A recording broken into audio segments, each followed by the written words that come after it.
நிறைய பேரோட ப்ராப்ளம் என்ன அப்படின்னா ஒரு டிசிஷனை ஃபாஸ்டா எடுக்க முடியல. அந்த சுச்சுவேஷன்ல எப்படி பெட்டர் டிசிஷனை வைக்கிறது அப்படின்னு தெரியாம முடிச்சிட்டு இருக்காங்க. நார்மலா சொல்ல போனா கார்பரேட் லைஃப்ல மட்டும் இல்ல, நார்மல் லைஃப்லயும் இதே ப்ராப்ளம் தான் இருக்கு. அந்த ப்ராப்ளத்தை எப்படி டேக்கிள் பண்ணலாம்? 8 ways இருக்கு அந்த ப்ராப்ளமை கம்ப்ளீட்டா சால்வ் பண்றதுக்கு எப்படி பெட்டர் டிசிஷன் எடுக்கணும்னு சொல்லிட்டு. ஃபர்ஸ்ட் ஸ்டார்ட் பண்ணும்போது ஒரு சில டிசிஷன்ஸ் எடுக்கணும் அப்படின்னா first of all and fewer ஆப்ஷனை வச்சு நீங்க ஸ்டார்ட் பண்ணணும். குறைஞ்சபட்சமான ஆப்ஷன்ஸ். எனக்கு இந்த ஊருக்கு போகணும், இந்த விஷயம் பண்ணணும் அப்படின்னு ஆசைப்பட்டீங்க அப்படின்னா ஃபர்ஸ்ட் எல்லாமே மினிமலிஸ்டிக்கா வச்சுக்கணும். என்னால இந்த சிம்பிளான விஷயத்த பண்ண முடியும், சிம்பிளான விஷயத்த வச்சு ஆப்ஷனா வச்சு நீங்க ஸ்டார்ட் பண்ணணும் ஃபர்ஸ்ட் ஆஃப் ஆல். ரெண்டாவது விஷயம் 37% பிரின்சிபல் சொல்லுவாங்க. ஒண்ணுமே இல்லை, 37% ஆஃப் பிரின்சிபல்னா ஒண்ணுமே இல்லை. 10 பேர் ஜாபுக்கு அப்ளை பண்றாங்க, நீங்க டிசிஷன் எடுக்கணும் அப்படின்னா யாரை செலக்ட் பண்றது அப்படின்னா ஒரு 10%க்கு 10 பேருக்கு 37% அப்படின்னு வச்சுங்க அப்படின்னா 3.7 4னே வச்சுக்கோங்க, 4 பேர்னு வச்சுக்கோங்க. அப்படி 4 பேருக்கு அப்புறமா தான் ஒரு டிசிஷன் நீங்க எடுக்கணும். எந்த கேண்டிடேட் பெஸ்டா இருக்காங்கன்னு சொல்லிட்டு 4 பேருக்கு முன்னாடி அந்த டிசிஷனை எக்காந்து கொண்டு எடுக்கக்கூடாது. எக்காந்து கொண்டு எடுத்தீங்க அப்படின்னா உங்க டிசிஷன் ஆல்ரெடி மேனிபுலேட் ஆகி ஆல்ரெடி ப்ராப்ளமை கிரியேட் பண்ணும். அந்த ப்ராப்ளம் தான் உங்களோட என்டையர் டிசிஷன் அஃபெக்ட் ஆகும் அப்படின்னு சொல்றாங்க. அப்படி 4 பேருக்கு அப்புறமா 5வது ஆள்ல இருந்து ஒரு சில டிசிஷன் யார் பெட்டரா இருக்கும் அப்படி நீங்க பாத்தீங்க எடுத்தீங்க அப்படின்னா ஒரு பெஸ்டான ப்ரோஸ்பெக்டிவும் பெஸ்டான அண்டர்ஸ்டாண்டிங் உங்களுக்கு கிடைக்கும் அண்ட் பெட்டர் டிசிஷன் எடுக்கிறதுக்கு முடியும் உங்களால. மூணாவது விஷயம் மூணாவது விஷயம் ட்ரஸ்ட் யுவர் இன்செட் சொல்லுவாங்க. அது ஒண்ணுமே இல்லை, உங்க உள்ளுணர்வை நம்புங்கன்ட்டு. உள்ள என்ன திங்க் பண்றீங்க அப்படின்ற விஷயம். ஃபார் எக்ஸாம்பிள் 2 ஆப்ஷன் இருக்கும்.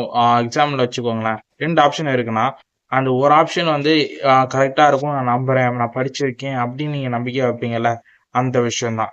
அண்ட் ஒரு கம்பெனியே நீங்க புதுசா பண்ண போறீங்க, ஒரு பார்ட்னர்ஷிப் பண்ண போறீங்க அப்படின்னா நீங்க நினைக்கலாம் இந்த மாதிரி இந்த பீப்புள் கூட பண்ணலாமோ அப்படின்னு நினைப்பீங்க. பட் உள்ளுணர்வு ஒன்று தோண்டிட்டே இருக்கும், இவங்க கிட்ட பண்ணா சரியா வராது வராது அப்படின்ட்டு. அந்த இதுக்கு ரெஸ்பெக்ட் கொடுத்து நீங்க அந்த விஷயத்த ஃபாலோ பண்ணணும். அப்படி உள்ளுணர்வு கொடுத்தீங்க அப்படின்னா உங்களோட பெட்டரான ஒரு பாசிட்டிவான இம்பாக்ட் உங்களுக்கு தர முடியும். ஆனா அந்த பாசிட்டிவான டிசிஷன் ஆட்டோமேட்டிக்கலா பாசிட்டிவா மாறி அண்ட் எல்லாமே பெட்டரா இருக்கும்னு சொல்றாங்க. டிசிஷன் எடுத்துட்டீங்க, டிசிஷன் எடுத்த பிறகு எப்படி பெட்டரான கொண்டு வருது அப்படின்னு நினைச்சீங்க அப்படின்னா உங்களோட விஷயத்த ஸ்பீடா போறதை மட்டும் பாருங்களே தவிர்த்து பெர்ஃபெக்ஷனா பார்க்கவே பார்க்காதீங்க. இனிஷியல் ஸ்டேஜ்ல நிறைய பீப்புள் பெர்ஃபெக்டா பண்ணணும், பெஸ்டா பண்ணணும், எல்லாரை விட பெஸ்டா இருக்கணும். ஃபர்ஸ்ட் ஆஃப் ஆல் அந்த கோல் வைக்கிறதே நம்ம நினைப்போம் ரொனால்டோவோட பெஸ்டா ஃபுட்பால் ஆடணும் அப்படின்ற மாதிரி வைப்போம். பட் ஃபர்ஸ்ட் டேவான யாராலையுமே பீட் பண்ண முடியாது. பட் கன்சிஸ்டன்டா ஸ்பீடா நீங்க பண்ணீங்க அப்படின்னா ஒன் டே வின் பண்ண முடியும். அதுதான் பிரின்சிபல். ஃபர்ஸ்ட் ஆஃப் ஆல் எப்படி டிசிஷன் எடுக்கிறதுல ஃபெயில் ஆகுறாங்க அப்படின்னா எல்லாமே பர்ஃபெக்டா இருக்கணும், பர்ஃபெக்டா பண்ணணும்னு நினைச்சு தோக்குறாங்களே தவிர்த்து ஸ்பீடா பண்ணுங்க, ஸ்பீடா பண்ணீங்க பெர்ஃபெக்ஷன் அப்புறமா ஆட்டோமேட்டிக்கலா கன்சிஸ்டன்டோட வந்துரும் அப்படின்னு நினைக்க மாட்டாங்க. அதுதான் ஃபெயிலியர். இந்த விஷயத்த பெர்ஃபெக்ஷனை நினைக்காம ஸ்பீடா நினைச்சீங்க அப்படின்னா ஆட்டோமேட்டிக்கலா நல்லா win பண்ண முடியும். 5வது விஷயம் treat time it's like a மணி. ஒவ்வொரு நிமிஷமும் ஒவ்வொரு ரூபாய் இழந்து கொண்டே இருக்கும் அப்படின்ற மாதிரி திங்க் பண்ணுங்க. உங்ககிட்ட இருக்க 25,000 ரூபாய் இருக்குன்னு வச்சுக்கோங்க. 25,000 ரூபாய்ன்றது ஒரு சம்ஹவ் அரௌண்ட் 25,000 மினிட்ஸ் தான் ஒவ்வொரு மனுஷனுக்கும் இருக்கு. 50 வயசும் அப்படின்ற மாதிரி நினைச்சுக்கோங்க. அப்படி நினைச்சிட்டு நீங்க ஒவ்வொரு நாளும் ஒவ்வொரு நிமிஷமும் ஒவ்வொரு ரூபாய் இழந்து கொண்டே இருக்கீங்க அப்படின்ற மாதிரி நீங்க திங்க் பண்ணிட்டே இருந்தீங்க அப்படின்னா ஆட்டோமேட்டிக்கலா உங்களோட பெஸ்டான அவுட்புட்டை கொடுக்க முடியும். 25,000 மணி நேரம் தான் ஒரு மனுஷனுக்கு சராசரியா இருக்கு அப்படின்னு சொல்றாங்க. அந்த மணி நேரத்தை ஒவ்வொரு நிமிஷமும் ஒவ்வொரு ரூபாய் இறந்து கொண்டே இருக்கேன். அந்த விஷயத்த இப்படி கம்பேரிசன் பண்ணீங்க அப்படின்னா ஆட்டோமேட்டிக்கலா உங்களோட டைம் எஃபெக்டிவா மாறும். அண்ட் டிசிஷன் இதுக்கு முன்னாடி எடுத்த விஷயம் எல்லாமே செய்முறைக்கு ஈஸியா கொண்டு வர முடியும். இப்படி எல்லா விஷயமும் பண்ணிட்டேன். இந்த 6 விஷயம் 5 விஷயம் பண்ணிட்டு கடைசியில இன்னொரு விஷயமும் நான் பண்ண சொல்றேன். திருப்பி டெசிஷன் எடுத்திருப்பீங்க, எல்லா விஷயத்துக்கும் கொஞ்சம் ஸ்பீடா நீங்க ஒர்க் பண்ணிருப்பீங்க.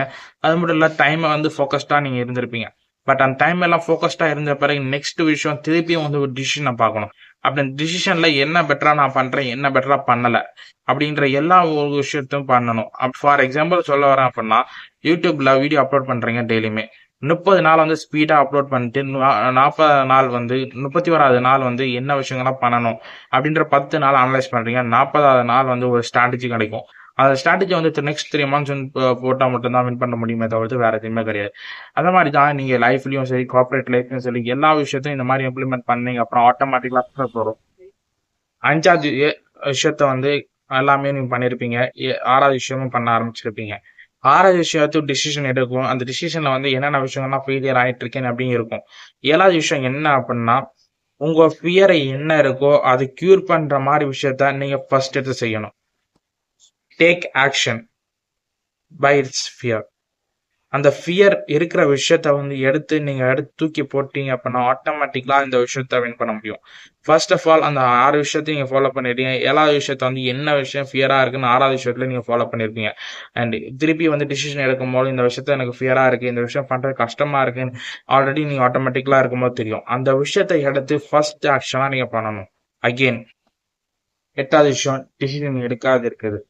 என்னென்ன விஷயம்லாம் வந்து வேண்டாம் அப்படின்றத அவாய்ட் பண்ணிட்டு என்ன விஷயம் பண்ணா ஹை எஃபெக்டிவா இருக்கும் அதை அனலைஸ் பண்ணி அகெயின் திருப்பி நீங்க அந்த விஷயத்த பண்ண ஆரம்பிச்சீங்க அப்படின்னா அதுக்கப்புறம் தான் பெஸ்ட் டிசிஷனா இருக்கும். ஒரு டிசிஷன் எடுக்கணும் அப்படின்னா எல்லாருமே நினைப்போம் ஆன் த ஃபீல்டு மட்டுமே போறதுக்கு முன்னாடி எடுக்கணும்னு நினைப்பாங்க. பட் ஃபீல்டுக்கு போறதுக்கு முன்னாடி எடுத்தோம் அப்படின்னா அந்த டிசிஷன் அந்த அளவுக்கு எஃபெக்டிவா இருக்காது. பட் அந்த ஃபீல்டு போயிட்டு கொஞ்சம் அண்டர்ஸ்டாண்டிங் வந்த பிறகுதான் டிசிஷன் பெட்டரா எடுக்க முடியுமே தவிர்த்து வேற எதுவுமே கிடையாது.